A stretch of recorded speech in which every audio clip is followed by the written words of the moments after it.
오늘은 에베소서 1장 전체를 통해서 신자의 찬송이라는 제목으로 하나님의 말씀 생각해 보도록 하겠습니다. 하나님께서 1장 전체를 한번 말씀을 보고 그 다음에 세밀하게 들어가고 2장 전체를 보고 세밀하게 들어가고 이러한 마음을 주셔서 1장 전체를 보면서 그 다음에 다음 주일에는 이제 3절부터 6절 이렇게 들어가도록 하겠습니다. 1장 전체를 통해서 하나님께서 주시고자 하시는 메시지는 뭐냐면 신자의 삶은 찬송이다 하는 것이 주제가 되겠습니다. 신자, 예수님을 믿은 자, 하나님의 은혜를 받은 자, 생명을 가진 자, 하나님을 아버지로 모신 자의 삶은 어떤 삶이냐 하면 찬송하는 삶이다 하는 것이 되겠습니다. 전체로 보면 지금 이제 에베소 교회가 바울에 투옥되면서 그것에 대해서 이제 여러 가지로 이제 혼란스러운 생각이 오는 것이죠. 이게 뭐 한 3개월, 뭐 6개월 그 정도도 아니고 지금 2년이 넘는 어떻게 보면 3년, 4년이 가까워지는 이 시간 속에서 에베소 교회로서는 아직 연약한 부분도 많이 있고 또 부족한 부분들이 많이 있는데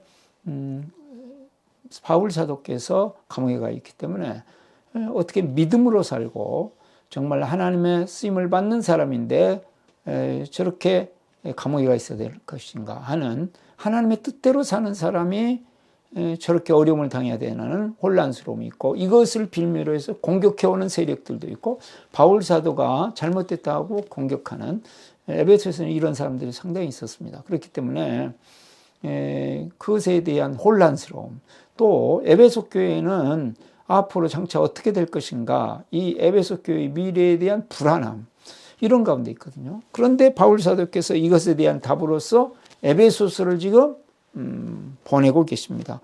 그래서 1장 전체를 통해서 신자의 삶이라는 것은 본질적으로 근본적으로 찬송을 부르게 되어 있다. 그 근거가 무엇이냐는 것을 쭉 말씀해 줍니다. 근데 3절을 보시면 찬송하려다 하나님 곧 우리 주 예수 그리스도의 아버지께서 그리스도 안에서 하늘에 속한 모든 신령한 복을 우리에게 주시되 그렇습니다. 그래서 하나님께서 우리에게 신령한 복을 주셨으면 찬송하자. 1절, 2절에 인사를 마치신 다음에 곧바로 튀어나왔던 말씀은 찬송하자 그러거든요. 신자는 찬송하는 것이 마땅하다. 내가 감옥에 가 있고 교회가 불안하고 여러 가지로 혼란스러웠고 우리가 원하는 상황이 아니다 할지라도 참 어둠이 세상을 막 뒤엎은 것 같고 어둠이 득세하는 것 같은 상황 속에서도 신자는 찬송을 해야 되고 하게 되어 있고 그것은 분명한 이유가 있다는 것이죠. 자, 다시 또 6절을 보시면 이는 그가 사랑하시는 자 안에서 우리에게 거저주신 바 그 은혜의 영광을 찬송하게 하려는 것이다. 찬송을 얘기하죠. 그 다음에 12절을 보시면 이는 우리가 그리스도 안에서 전부터 바라던 그 영광의 찬송이 되게 하려 하십니다. 역시 예수님으로 말미암아 구원을 이야기하고 나서 찬송을 이야기합니다. 그 다음에 14절에 이는 우리의 기업이 보증이 돼서 그 얻으신 것을 속량하시고 그의 영광을 찬송하게 하려 하십니다. 찬송을 계속 이야기합니다. 지금의 상황은 혼란스럽고 캄캄하고 어둡고 불안하고 두렵습니다. 그럼에도 불구하고 신자가 살아가는 삶 그 근본이 뭐냐면 찬송이요, 노래요, 결국은 승리다 하는 것을 말씀하고 있습니다. 여기서 보면 일이 잘 되고 우리가 보통 말해서 복을 받고 그렇기 때문에 성공하였기 때문에 찬송하는 것이 아닙니다. 그때도 찬송하지만 불안하고 두렵고 어려움이 있고 어둠이 지금 막 가득한 것 같은 상황, 터널을 지금 통과하는 것 같은 그런 상황 속에서도 우리 함께 찬송하자. 우리 함께 노래하자. 예.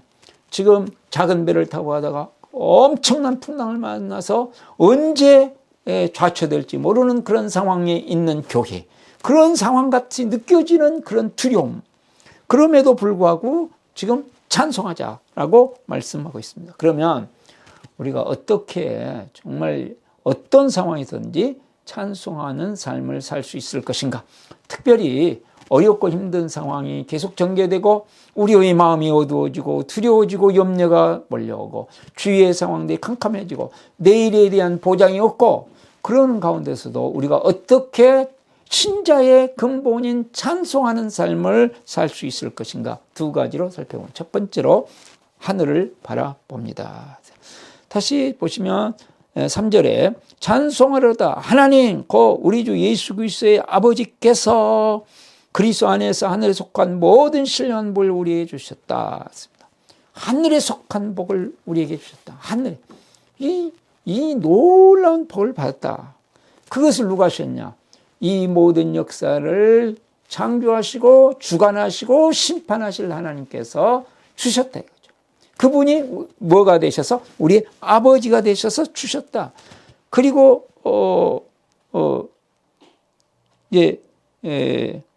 그 뒤로 7절부터는 그리스도로 말미암아서 그리스도의 대속으로 말미암아서 아들 예수님이 하늘을 쳐다보면 누가 계시냐면 하나님 아버지가 계시고 아들 예수님이 우리를 구원하여 주셨다 하면서 은혜로 구원하셨고 보혈을 통해서 우리의 죄를 용서하셔서 구원해 주셨다. 아들 예수님이 말씀하고 있습니다. 그 다음에 13절 14절에는 성령 하나님에 대해서 말씀하고 있습니다. 자, 우리가 하늘을 쳐다봤더니 누가 계셨습니까? 하나님 아버지께서 우리에게 신령한 복을 쏟아부으시는 아버지가 계셨고 또 아들 예수님이 계시고 그 다음에 성령 하나님이 계시고 또한 그러면서 영원한 천국이 보여집니다. 자, 11절 말씀을 보시면 그랬습니다. 모든 일을 그의 뜻의 결정대로 일하시는 이의 계획을 따라 우리가 그의 애정을 입어서 그 안에서 기업이 되었으니 우리가 상속자, 기업이 됐다는 상속자가 돼요. 내가 상속자가 됐다. 그러니까 상속자가 됐다는 것을 일깨우는 것은 무엇입니까? 영원한 하나님의 나라를 바라보게 만드는 것이죠. 14절에 이는 우리의 기업의 보증이 돼서 그 얻으신 것을 속량하시고 그의 영광을 찬송. 성령 하나님으로 우리를 인치셔서 확증하셔서 보증자로 삼으셔서 우리를 하나님의 상속자로 만드시고 영원한 천국을 바라보게 만드셨다. 영원한 천국이 보여요. 자, 이 땅에 참 캄캄한 가운데서 길이 없습니다. 어떻게 해야 될 길이 캄캄해요? 한 군데가 길이 있다. 그것은 뭐입니까? 하늘이다. 그러니까 하늘을 쳐다봐라. 지금 혼란스럽고 어둡고 불안한 가운데에서도 하늘을 쳐다보면 하늘에 이 땅의 모든 것들을 주관하시고 모든 것들을 좌지우지하시는 분이 얼마나 너희를 향하는 사랑으로 함께 하시는지 놀라운 은혜로 함께 하시는지 너희들을 돌보고 보호하시는지를 보게 될 것이다. 그래서 하늘을 봤더니 삼일체 하나님이 계시고 그 영광스러운 하나님의 나라가 그곳에 있다 이 말이죠.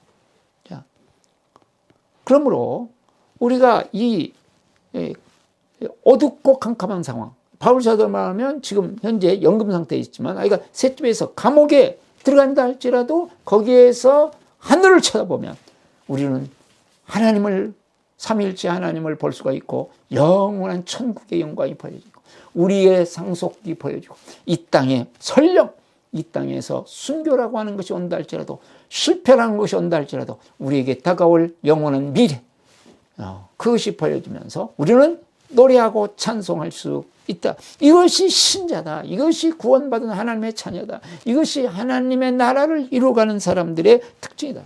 그러니까 지금 집에서도 우리가 찬양하고 밖에서 나가도 찬양하고 일이 잘 되어도 찬양하고 일이 안 되어도 찬양하고 실제로 죽음이라는 게 와도 우리가 찬양하고 노래할 수 있는 것은 하늘을 바라볼 수 있느냐 없느냐의 문제입니다. 우리의 마음에서 우리의 입술에서 우리의 삶에서 찬양과 노래와 승리의 기쁨과 감격이 사라지는 이유는 무엇이냐면 환경에 좋고 나쁨이 아니고 내가 얼마나 능력이 있느냐 없느냐 아니고 우리의 시선이 어디로 가 있느냐 하는 것입니다. 우리가 비록 이 땅에서 수많은 일을 겪었습니다. 어느 때는 패배자처럼 보이고 어느 때는 실패자처럼 보이고 어느 때는 버림받은 자인 것처럼 보일 수도 있습니다. 그러나 우리 안에 계시는 보배이신 질그릇 것 같은 우리 안에 보배이신 예수 그리스도가 계시기에 하늘을 바라보면서 우리가 18절에 있는 말씀처럼 성령의 눈으로 하늘의 영광을 바라보면서 우리는 이 모든 어려움을 이기고 노래하고 찬송할 수 있다 하는 말씀이 되겠습니다. 두 번째로 복음을 마음에 담습니다. 자, 우리가 결국 중요한 것은 우리의 눈이었거든요. 하늘을 쳐다보면서 결국 그곳으로부터 우리에게 오는 것은 무엇이냐 하면 복음입니다. 자, 십자가의 은혜. 이 3절부터 14절 말씀 전체가 십자가의 은혜에 대해서 이야기하고 있습니다. 특별히 7절을 보시면 우리는 그리스도 안에서 그의 은혜의 풍성함을 따라 그의 피로 말미암아 속량 곧 죄사함을 받았느니라. 인간에게 가장 큰 절망은 뭐냐면 죽음이거든요. 그 죽음이 무엇으로부터 왔냐면 죄로부터 왔어요. 그런데 그 모든 죄를 완전히 해결하시는 그리스도의 은혜가 그리스도 은혜의 풍성함이 우리에게 있다. 이 십자가의 은혜. 그래서 이 십자가의 은혜를 그냥 머리로 가지고 있는 것이 아니라 가슴으로 담아야 될 것을 말씀하고 있습니다. 그 다음에 19절 말씀을 보시면 그의 힘의 위력으로 역사하심을 따라 믿는 우리에게 베푸신 능력의 지극히 크심이 어떠한 것을 너희로 알게 하시기를 구하노라. 하나님께서 우리에게 베풀어 주신 그 능력이 얼마나 위대한 능력인가를 알 수 있기를, 이걸 바라보라는 거죠. 이걸 지금 세상의 능력 앞에, 세상의 우리 어둠의 능력 앞에 우리가 짓눌려 있고 거기에서 불안하고 혼란스럽지만, 그러나 우리에게 이미 베풀어 주셔서 우리 신자에게, 교회 공동체에게 주신 엄청난 능력이 있다. 그것이 뭐냐면 부활의 능력이라는 것이죠. 부활의 생명, 부활의 능력을 바라보면서 우리는 그 부활의 능력을 봤지 않느냐? 어디에서? 예수 그리스도 안에서. 그래서 1절 22절이 그 말씀을 하고 있습니다. 그의 능력이 그리스도 안에서 역사사 죽은 자들 가운데서 다시 살리시고, 그래서 생명, 부활의 생명을 주시고 하늘에서 자기의 오른쪽에 앉히사 모든 통치와 권세와 능력과 주권과 이 세상뿐 아니라 오는 세상을 일컫는 모든 이름 위에 뛰어나게 하시고 또 만물을 그의 발 아래 복종하게 하시고 그를 만물 위에 교회의 머리로 삼으셨느니라.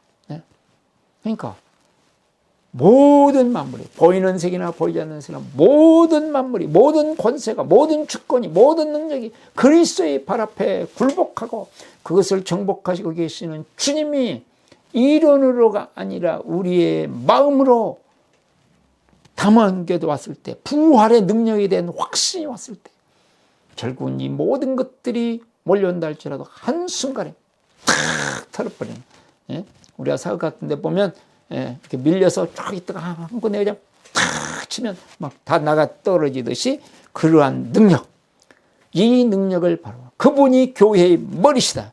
교회의 머리. 그러므로 교회를 보호하시고 부활의 능력으로 결국은 이기게 하시고 승리하게 하실 것이다. 또 그것이 그래서 마음에 와야 된다는 것이고 18절 말씀을 보시는 것입니다. 너희 마음의 눈을 밝히사, 마음의 눈을 마음으로 그의 부르심의 소망이 무엇이며 성도 안에서 그 기업의 영광의 풍성함이 무엇이며. 그러니까 마음의 눈이 밝아져 가지고 지금 이 부활의 능력을 볼 뻔했나, 부활의 영광이 보여진다. 이 영광스러운 상속이 얼마나 풍성하고 놀랍고 위대한 것인지 그것이 마음에 담겨져야 된다. 부활의 영광이 마음에 담겨야 된다. 또한 이 십자가 부활의 복음을 담으면 어떤 일이 발생하냐면 반드시 십자가의 부활의 복음의 마음이 임하면 그 사람들은 십자가의 사랑으로, 부활의 생명으로 사랑과 생명의 공동체를 이루게 되어 있습니다. 그 공동체를 통해서 이루실 일이 이제 보여지는 것이죠. 이게 이제 교회의 사명이면서도 또한 교회가 이 세상에 앞으로 십자가의 은혜와 부활의 생명과 능력과 영광을 가지고 이 세상을 구원해야 될 그것에 대한 것들이 보여진다 그 말이죠. 23절 말씀을 보시면 그 교회는 그리스도의 몸이니 만물에서 만물을 충만케 하시는 이의 충만함이니라. 결국은 하나님의 은혜가, 하나님의 생명이, 하나님의 사랑이 온 세상에 전파되도록 하는데 하나님이 누구를 쓰시냐면 그리스도를 머리로 하고 있는 교회, 그리스도의 몸인 교회를 통해서 앞으로 이 역사를 주십니다. 불안하고 두려워하지 말아라. 혹시 과정 속에서는 수많은 일들이 있을 수도 있다. 그러나 그런 과정일 뿐, 그런 과정들을 통해서 결국은 이 세상에 복음의 핵심을 가지고 있는 하나님의 나라를 이루는데 교회를 하나님은 사용하실 것이고 마지막 종말 때까지, 주님이 오시는 마지막 날까지 교회는 이 일을 이루도록 만드실 것이다. 그러므로 하나님께서 불꽃 같은 눈동자로 교회를 지금 지켜보고 계시며 사랑으로 사랑하시며 생명의 역사를 이루시며 부활의 능력으로 오늘 또 함께 하시며 부활의 위대한 영광을 이미 예약하고 계신데 그거 바라보면서 나가라. 이게 이제 이것을 10절에 또한 이제 똑같은 말씀을 하고 있습니다.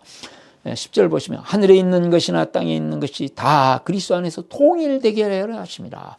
하늘과 땅에 있는 모든 것이 통일되게 하려 하십니다. 이것을 새 번역에서는 이렇게 번역하고 있습니다. 하나님의 계획은 때가 차면 하늘과 땅에 있는 모든 것을 그리스도 안에서 그분을 머리로 하여 통일시키는 것입니다. 교회를 통해서 앞으로 모든 것들이 예수님을 주인이라고 머리로 하여 통일되게 하나되게 만드시려고 하시는 것이다. 예수님 앞에 무릎을 꿇게 하신다. 빌립보서 2장 9절부터 11절 말씀에 있는 말씀처럼 땅 하늘과 땅 위와 땅 아래에 있는 모든 것들을 무릎 꿇게 만드시는 이 일을, 이 어마어마한 일을 앞으로 누가 하느냐? 교회가 한다. 하나님께서는 교회를 통해서 이 엄청난 일을 이루신다. 이것에 대해서 유진 피터슨 메시지에는 이렇게 번역하고 있어요. 좀 의미를. 하나님께서는 그리스도 안에서 그 계획을 우리 앞에 활짝 펼쳐 보이셨습니다. 하나님의 놀라우신, 지금 혼란스럽고 불안하지만 교회를 향하신 하나님의 놀라운 계획이 있다. 그걸 펼쳐 보이시는데 그것은 만물 곧 광대한 하늘에 있는 모든 것과 땅에 있는 모든 것을 그리스도 안에서 화해시키고 종합시키는 원대한 계획이었습니다. 하나님의 원대한 계획 안에서 지금 있고 이 모든 것들을 합력해서 선을 이루는데 모든 것들이 무릎을 꿇게 만들 것이다. 그러므로 이 일을 교회를 통해서 이루시기 때문에 교회는 그리스도로 하나됨의 생명이다. 그리스도로 하나됨을 그래서 계속 강조합니다. 2장에서도 이방인과 유대인들이 하나됨, 3장에서도 역시 같이 공동상속자가 되어 함께 한 몸을 만드셨다. 4장에 하나됨을 끝임없이 강조하시고 5장에서 6장에서 계속 강조하십니다. 그래서 하나됨, 그리스도 십자가와 사랑으로 부활의 생명으로 하나된 한 가족 공동체를 만들면서 나아가라. 그러면서 하나 깨달아야 될 것, 모든 것들은 하나님의 계획 안에 있다. 다시 말합니다. 어떤 상황, 수많은 상황들이 오지만 다 과정들에 불과하다. 하나님의 놀라우신 계획 안에서 하나님은 이 온 세상을 그리스도의 발 아래 굴복시키게 할 것이고 우리 참된 사랑과 참된 부활의 생명과 능력과 영광을 가슴에 품고 살아가는 그리스도 공동체인 교회를 통해서 하나님은 이 위대한 역사를 이룰 것이다. 그러므로 교회는 앞으로 승리할 것이고 교회는 엄청난 이 보이지 않는 부활의 능력으로 하나님의 영광을 이 세상에 드러내는 그 원대한 계획을 펼치는 데 쓰임받을 것이다. 그러므로 어떻게 찬송하자, 노래하자. 자, 어둡고 힘들고 캄캄하고 할 때 우리가 그것을 어떻게 돌파해 나갈 것인가? 우리의 눈을 들어 하늘을 쳐다보면 거기에 삼일체 하나님이 계시고 영원한 천국이 있으면서 내가 누구인가가 알게 돼서 나의 정체성이 회복됩니다. 내가 하나님의 아들이요 하나님의 자녀요 그리스도의 피로 값지고 사신 자요 성령으로 인침을 받은 위대한 자다. 그러한 공동체다. 그리고 우리가 십자가와 부활의 복음을 담으면 하나의 교회를 이루고 공동체를 원대한 하나님의 계획을 이루어가는 중심에서 이 일을 이루면서 하나님은 결국은 승리하게 하시고 하나님의 영광을 온 세상에 드러내시며 하나님의 나라를 세우실 것이다. 이것이 바로 1장 전체를 통해서 주시는 하나님의 메시지입니다. 하나님의 말씀은 신자의 삶은 근본적으로 찬송하는 삶이다. 그렇게 하나님은 계획하셨고 만드셨고 지금도 찬송할 것이고 앞으로도 찬송할 것이고 영원토록 찬송할 자가 하나님의 자녀요 예수 그리스도를 믿는 자요 성령의 사람이다. 이렇게 말씀하고 있습니다. 힘들고 어려운 일이 있다 할지라도 그것을 바라보는 것이 아니다. 더 크신 하나님을 바라보고 하늘을 바라보고 그 일을 통해서 십자가의 은혜를 가슴에 담고 그 일을 통해서 오히려 부활의 생명과 능력을 마음속에 담으면서 승리하시고 노래하시는 복된 삶이 되기를 바랍니다. 기도하시겠습니다. 은혜가 많으시고 사랑이 많으신 하나님 아버지, 하나님의 은혜와 사랑을 감사합니다. 아버지 하나님의 크신 은혜 가운데 우리가 정말 구원 얻은 하늘의 신령한 복을 다 받은 신자들이므로 찬송하고 기뻐하고 감격하며 살 수 있게 하여 주시옵시고 우리가 시선을 이 땅의 것들에 두지 않냐고 더 크고 영원한 하나님의 나라에 두며 저 영원한 기업을 바라보게 하시고 하나님 삼위일체 하나님을 바라보면서 정말 내가 누구인가를 깨닫고 하나님의 자녀에 대한 자부심, 내 정체성을 회복하는 가운데 주님 우리의 실제적인 것이 되도록 십자가와 부활의 복음을 가슴에 안고 부활의 생명으로 부활의 능력으로 부활의 영광으로 이 세상을 정복하고 이 세상에 하나님의 나라를 이루는 하나님의 사람들 되게 하여 주시옵소서. 예수 그리스도의 이름으로 기도드리옵나이다. 아멘.